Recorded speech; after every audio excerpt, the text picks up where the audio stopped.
எல்லாருக்கும் வணக்கம். சென்ற பௌர்ணமி நம்ம வீட்டில் நம்ம குலதெய்வத்துக்கான கலச பூஜை எப்படி பண்ணணும்னா பார்க்க போகிறோம்.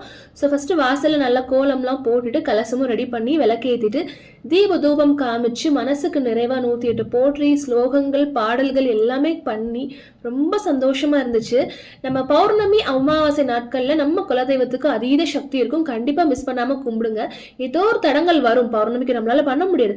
ஆனால் நம்ம தெய்வத்துக்கிட்ட மனசார கேளுங்க, அவங்க நம்மளை பண்ண வைப்பாங்க. நம்ம கிட்ட என்ன இருக்கோ எளிமையா கலசம் தான் வைக்கணும்னு இல்லை, ஒரு மண் பானையில மஞ்சள் வச்சு அதுல ஒரு தண்ணி ஊற்றி எலுமிச்சம்பளம் போட்டு கூட நம்ம வர வைக்கலாம் நம்ம தெய்வத்தை. நான் என்னோட ஐயன்ட்ட ஐயா வீட்டுக்கு வாங்கன்னு கூப்பிட்டுக்கிட்டே இருந்தேன். அவங்க வந்தாங்களா இல்லைன்னு எனக்கு தெரியல. பட் நான் அடுத்த நாள் எனக்கு ஒரு அதிர்ச்சி என்ன அப்படின்னா, வீடை கிளீன் பண்றேன், அது கலசம் வச்ச இடத்த அவ்வளோ பச்சரிசியும் செதறி கிடக்கு. அப்படி செதறதுக்கு வாய்ப்பே இல்லை. சுவாமியால மரம் ஃபுல்லா செதறி இருக்கு. அப்ப என்னோட ஐயன் வந்திருக்காருன்னு நான் முழுமையா நம்புறேன். மனசார கூப்பிடும் போது நம்ம தெய்வம் நம்ம கிட்ட ஓடி வந்து பேசுவாங்க.